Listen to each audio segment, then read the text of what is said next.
It's not like any other podcast, coming to you straight from the heartland, where investing is told like it is. It's time for Darin Garman's Paranoid Banker Podcast.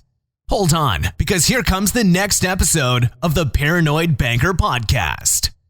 Yeah, so before we get started and I answer your IRA question, make sure that if you're interested in getting information from me in the mail. Yep, I said the mail, mailbox, paper, ink. Some of you may remember that. If you're interested in that, you should contact me, send me an email. My contact information is all over the place, so it's not hard to find out how to get a hold of me. And that way you get some nice goodies in the mail from me from time to time. You know, so for example, here's a newsletter, talk about what's going on here in the heartland. This latest issue, I talk about how I decorate my office in money. Yep, instead of, pictures and all that, I've got like pictures and plaques of money. And so I talk about that. Sheets of money framed. What else do I got in here? I go over what we've been up to property-wise, what we're involved in, what's going on there. Talk about Iowa life, a little thing about Jesse James when he was in Iowa, that's in there. Let's see, also multifamily investments in the NFL draft I talk about. So we have a lot of fun with the newsletter, and you should really be on my mailing list if you're not and get it in the mail. And that's not to say you look at it every single month. I know some of you guys get it and admit you don't open it every, and look at it right when it comes in the mail. Some months you do, some months you don't. But it's a good idea to get it because that makes sure that our communication doesn't get interrupted by some weird digital event. And, also a couple other cool things, little magazines you'll get from me from time to time. Talking about Iowa, what's going on, you guys get this from me, and some other cool things. So it's good to be on my mailing list, not just email. And I know email is kind of convenient. Oh, the other thing that I'll do is I'll give you an idea what I'm up to. Like right now, we're in the process of dealing and petitioning property taxes. So here's the property tax appeal info. We're doing that. And I kind of talk to my people about what we're doing and why we're doing it. And so lots of cool stuff. And if you're not on my mailing list, again, you probably should be. And adding a few more people to my mailing list is not a big deal. And that way you are connected to me. There won't be some digital event, and everybody in here is on my mailing list, so it doesn't really pertain so much to you. I'm mainly talking to folks listening, either on podcast or on video right now. But yeah, you should be getting some of this stuff. I'll also give you an idea what we're up to when we're looking at properties. Here's some property info. So once in a while you might get a book from me. So anyway, it's a good idea to be on my list, my mailing, real mail delivered to your mailbox. And all you need to do is just simply send me an email and just basically say, hey, Darin, I want to be on your mailing list. Here's my mailing address. Put me on the list and let me get your stuff. And at least, I don't know, once a month anyway, you'll be getting some stuff from me. So good idea. All right, so you wanted to talk about IRAs, and I wanted to get this on this week's podcast and talk about this a little bit because we were talking about it earlier this morning, and there's some really, really good things about IRA investing and owning apartment communities. There's some things you got to be careful of too, and a lot of people know about the positive aspects of this, but they don't know about maybe some downside of this or some things that they may be surprised about. So let's talk about that. And let's kind of take a step back for just a second. And let's discuss IRA investing. And I kind of stumbled on this. probably about 15 years ago. And at first, I had heard about it, that you could invest your IRA, 401k in just about anything. And there are exceptions. I mean, I think like art, precious art, and there's like a few exceptions where the regulators say, yeah, you can't invest your IRA. But there's quite a few things, including real estate. And I heard about this, but I always thought it must be difficult, must be hard. It sounds like, a headache, and why I'll just leave it in a mutual fund, a lot easier, and don't have to worry about it, right? So I started getting more and more investors, like you guys and you guys, asking me about this. And so I started to really dig into this and was part of a marketing mastermind group where one of the people in that group, big real estate guy, but he was a big home flipper. So he was a single-family home buyer, home flipper, lease option, get rich in real estate kind of guy. And he had a lot of his clients doing this, so they would use their IRA, buy a house, fix it up, turn around, sell it, and whatever the profits would be, they would make those, and of course it'd be tax deferred since it was in an IRA. So the more I heard about it, talking to him and what his students were doing, I really got serious about it. So serious, in fact, that once I really got into feeling comfortable enough to do this myself, I did it myself. So when I'm talking to you about 401k and IRA investing, I'm telling you from the standpoint of I'm doing it myself. So I'm not one of these guys that is talking about why you should do it, and I don't do it. It's coming straight from the horse's mouth, so to speak. Okay. The real first project I did this in was 164 unit property, and you talk about a great IRA investment. I mean, it's doubled. So the amount of money I put in, IRA, 401k, it's now doubled today, and so of course all of that is tax deferred. And I've got other clients and investors that have had some really good gains from their IRA and have benefited big time from it big time. So let's just make sure you understand. It is something most everybody should consider. But here's like the caveat though.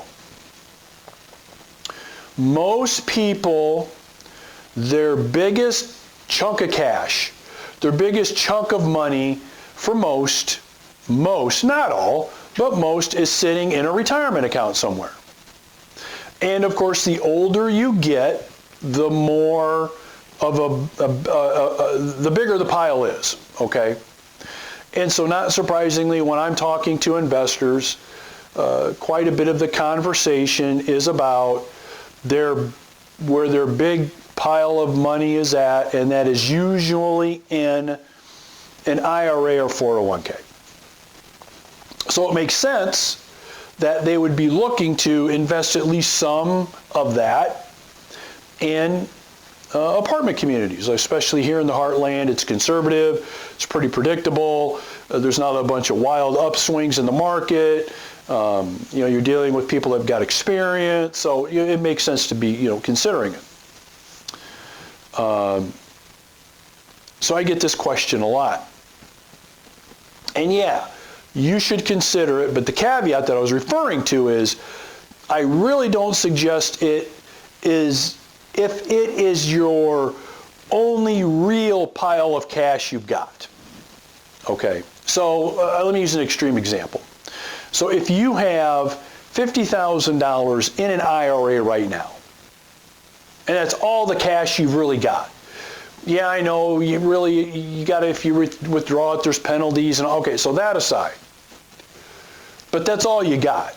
You got $50,000 in cash, $50,000 in an IRA somewhere, and you've got $7,438 in a savings account over at Family Merchants Bank. then you shouldn't be taking your whole IRA and putting it into an apartment community. Okay? I don't recommend that. Because now all you got is, the money sitting over here. And so I recommend, maybe instead of the 50, you do the 25. Now it's a different story if you have, $840,000 in an IRA, and you've got, $1 million over here in this, you've got a business you own over here, you've got, so you've got more poles in the water, is how we used to describe it. Then yeah, put the whole thing in. But I don't recommend that if you've got 15 grand in your IRA, you don't have a lot of sophistication with investing yet, especially in multifamily. It's something you want to do. I think you want to take a little bit more time, even though, patience, I'm not a patient guy, to build that up, get that account a little bit bigger, then go ahead and invest some of that. Okay, I just don't recommend invest if it's your last penny you got and it's in the IRA that you invest the whole thing and hope it all works out. Because sometimes they don't work out. Most of the time they do, but there's no guarantees here. So yeah, you should look at investing your IRA. You should put some money in multifamily, but I don't recommend if it's your last penny you got, you drain the account and put it all into property J or property X and, hope things work. Okay, so that's like my number one caveat. My number two caveat is, no matter where you invest your IRA in real estate, most of the time when you do this, you will be getting financing from somewhere. Okay, whether you're a partner in a multifamily purchase, or whether you're buying a 4-unit property yourself with your IRA, you're buying a single-family home with your IRA as an investment, or you're entering into a partnership, a 400-unit apartment community, whatever it is. You need to make sure you understand, anytime you get financing, there's two things that you've got to really be aware of here. One's a big deal. The other one's not that big of a deal, but you still got to know about it. Number one is personal loan guarantees. Personal loan guarantees. So I'm talking to one of my clients that I mentor, and he has a partnership that has recently purchased an apartment community. Great. Things are working out. Things are going. Things are rocking and rolling for him. And so we're on kind of a catch-up call after the purchase, and we're going over stuff. And so he says to me, he says, yeah, and we had a little trouble with Bill's IRA, but, we got things figured out, and we're all good to go. And I recalled earlier in the conversation, he was talking about personal loan guarantees. So I said, hey, wait a minute. Did Bill sign a personal guarantee on the loan? Yeah, he did. Uh-oh. You can't do that. Can't do that. You've got to now go through the process of extricating Bill from that personal loan guarantee. And, we left the conversation. I'm sure he did. I didn't hear back, but he needed to do that. So why did he need to do that? When you invest your IRA, I'll try to put it as simply as I can, and you get financing, debt financing. If you sign a personal loan guarantee, remember, a personal loan guarantee basically says, if everything goes to shit and you default, we're coming after your personal assets. Okay? Well, one of your assets is your IRA. Now, in many instances, your IRA still can't be touched if those situations happen. However, the way that the IRS reads this is, when you sign a personal loan guarantee, you're essentially putting your IRA up as collateral for it. Thereby, we consider this a withdrawal. Okay? It's not exactly that, but that's pretty much how it's interpreted. Okay? Well, you don't want to invest in a property, sign a personal loan guarantee, and then somebody thinks because you've done that, you've withdrawn your IRA. That kind of defeats the purpose, right?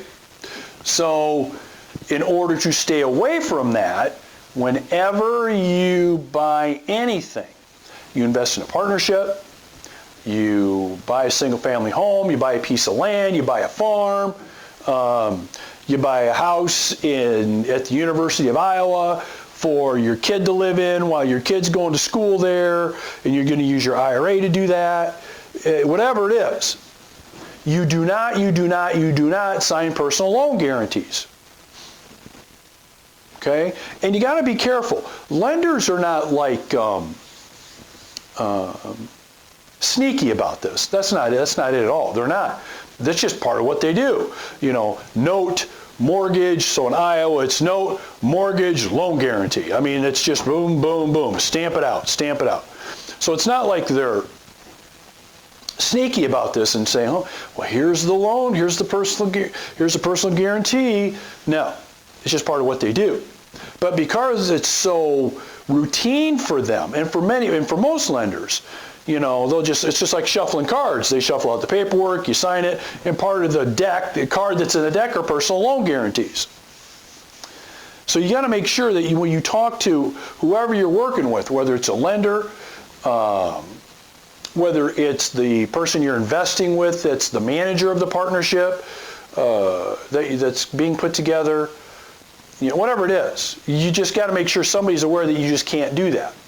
And don't assume that lenders know this, because they don't.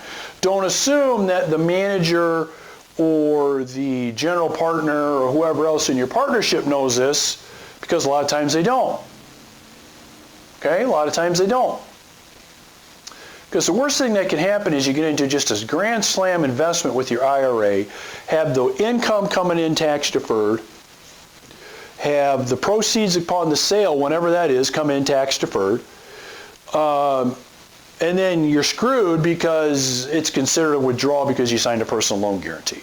Bad news. So that's number one. Number two, you're also subject to unearned business income tax. That's the IRS code for, hey, even though you've invested your IRA and it's supposed to be tax deferred, and we figured out a way to tax you anyway. That's really what that is. And that is really taxing you on the amount of debt that's relieved when the loan payments are made that you would be subject to tax for. So think of it this way. And we're not going to get into the weeds on this, but every month you make a loan payment, your principal balance goes down. Thereby, you're building what? Equity. So this is their way of pretty much looking to tax you on that yearly equity buildup, okay, outside of interest that you're paying. Okay? By the way, this isn't a big number typically.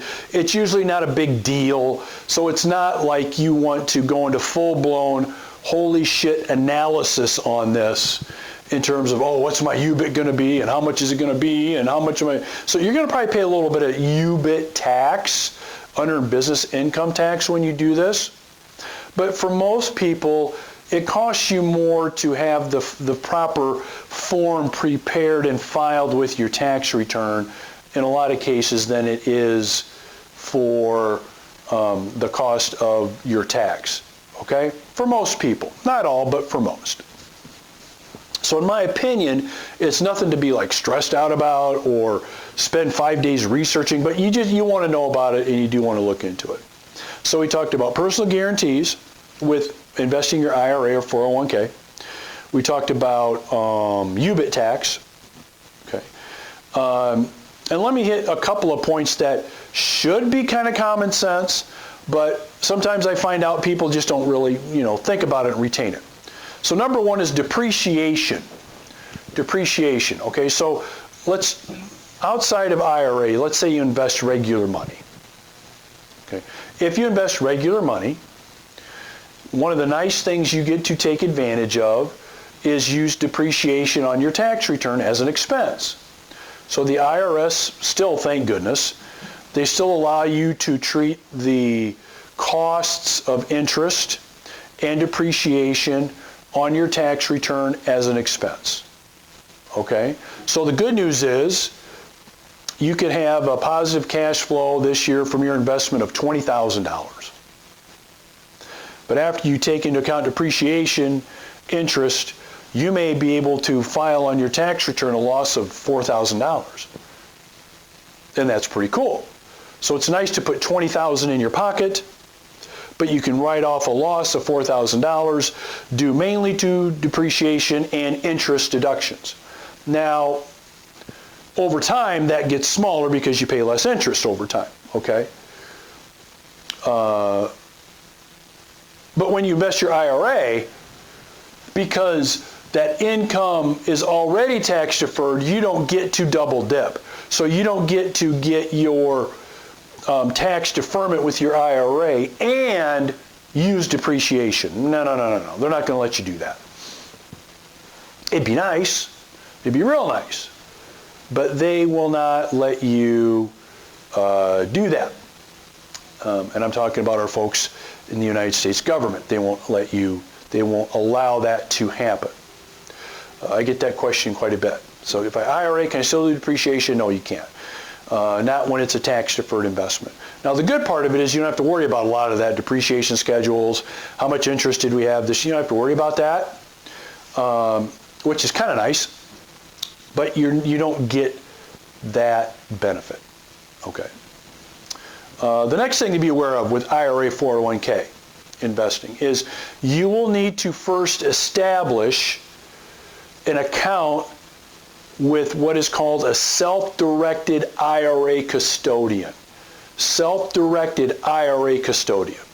Because a lot of people are surprised that a lot of bigger, more well-known companies don't allow them the ability to self-direct and invest the IRA monies where that they've got sitting there where they want.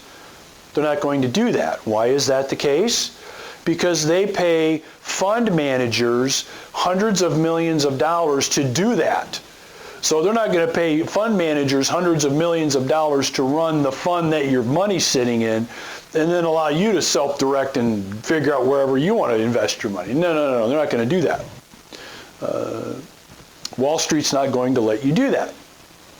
So what you need to do is take some of that money you've got sitting in some of those larger, more well-known funds that spend hundreds of millions of dollars of advertising to you on TV, video, whatever, and pull some money out of there and transfer it over to a company that allows you to then invest your IRA wherever you want, provided it's in those legal areas. Of course, we're talking about real estate right now. So I had a friend and a client that had a bunch of money sitting at Fidelity, in a Fidelity account. And Fidelity's, is the big monster of Wall Street. Okay, I don't know how many billions they manage, but it's a ton. And he calls them and wanted to, hey, can I take some of my money, self-direct it? And they're like, no, you can't. They were giving him, they could have assisted him by having him jump through 25 hoops and all that, but he was just better off taking some of that and transferring it over and then going from there and then, getting involved. And he ultimately got involved in a 100-unit apartment community with that. So it's good to know that. Because a lot of people think, well, I've got my money with ABC Company. They should be able to get a handle on this. A lot of times they don't. A lot of times they don't. Related to that, though, you've got to remember that when you have a self-directed IRA, it requires a little bit of special treatment, special paperwork, okay, and a little more time, effort, and energy. Now, just so you know, the process is very easy. It's easy to invest your IRA or 401k. It's very easy to do. So don't get bogged down with that, but just keep in mind, because there are more layers and more processes with this, you're going to be paying your self-directed IRA company fees for this. Okay? They may be a percentage of how much you've got sitting with them. It may be a fixed amount every year, but you've got to be prepared. You're going to be paying some fees for this. This is not free. Okay?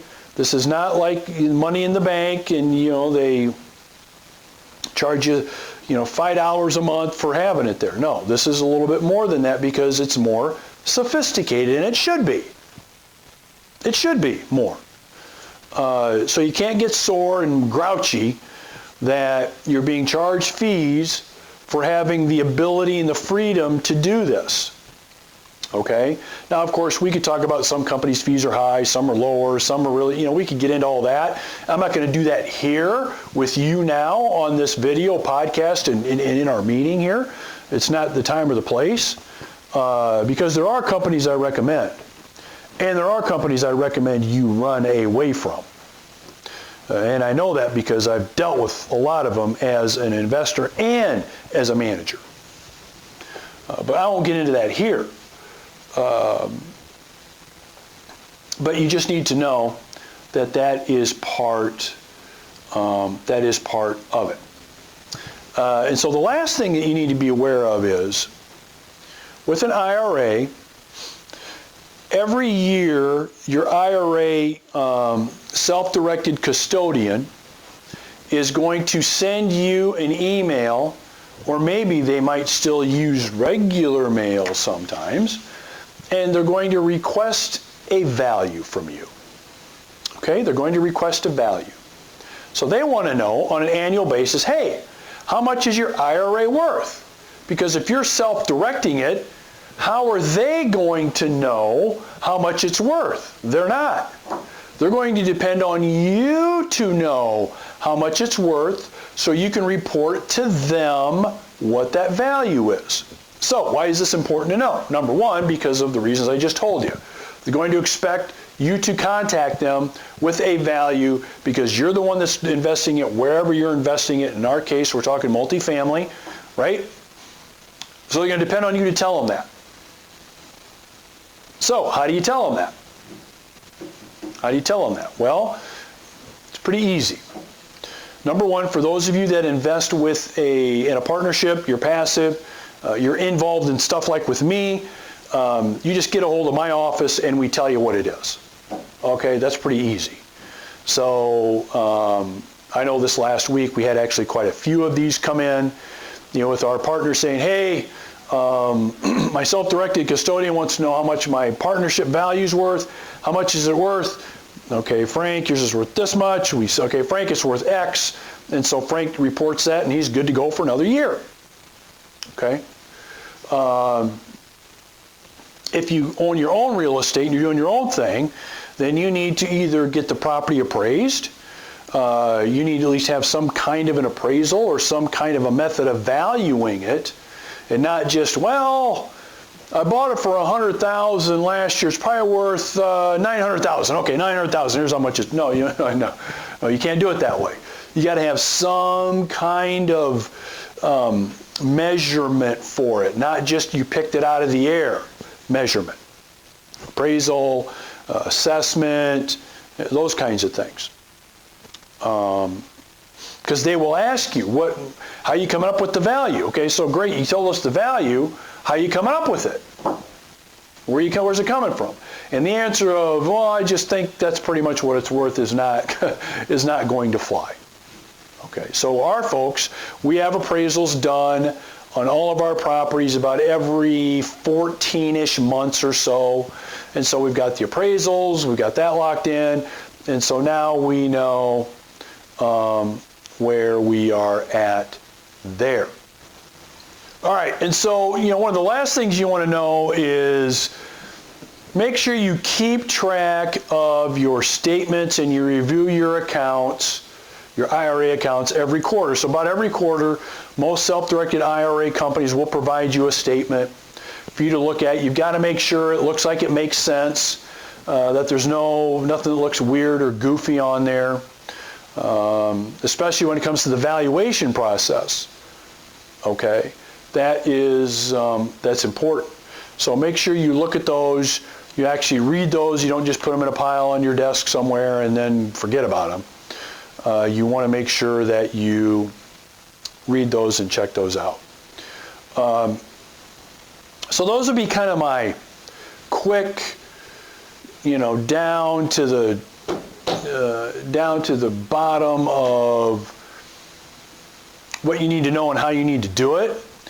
And a lot of times, again, I think, personally, I've got hundreds and hundreds of thousands of dollars of IRA, 401k out there invested. Okay. And it's easy. And I'm glad I did it. And I recommend most people do it if they can. And the process, like I said, is easy. However, there are a few things you've got to know, you need to be aware of, that I went over with you, that you really don't want to find some of this out later. Not that anything is bad, but the big thing really is just keep the personal guarantee part in mind. I see that more than I should from well-meaning people, and you just want to avoid that. I mean, you really want to avoid personal guarantees anyway, but that's another subject for another time. So that gives you my quick IRA class, investing class. If you've got any questions, and I'm talking now to the folks on video or listening to the podcast, feel free to contact me. I'd be happy to let you know who I use for my IRA custodian, my self-directed custodian. I'll tell you who I use, why I use them. I don't get paid anything for it. It's not like I'm advertising, getting paid or any kind of referral fees for that. Happy to let you know who that is, and allow you to have a conversation with them to see about really getting this up and going for you. The last thing I would mention about it is just really briefly, I don't know how much longer this is going to be open for, let's just say, the typical investor like us to be able to do. And it's because, the current administration, and I am recording this in early 2021, the current administration is looking for money to fund a variety of things that they feel is important. Okay. Whether or not you agree or disagree with that politically is not my point. My point, though, is they're looking for money. And this is an area that is ripe to take off the table so they can get more access to your money. Okay? So I would not, bottom line is, if you're serious about this, I wouldn't sit around and think about it for 6 months. I'd start doing something. I don't have a crystal ball, but I would say this has got to be at least one of the things that is being discussed that would be really tempting to take off the table. So I'd get involved in this sooner versus later. Okay? So, has this been helpful to you guys? Good. I'm glad. Thanks for joining Darin Garman's Paranoid Banker Podcast. For investment questions, comments, or to get in touch with Darin, go to www.garmanblog.com. Thanks for joining Darin Garman's Paranoid Banker Podcast. For investment questions, comments, or to get in touch with Darin, go to www.garmanblog.com.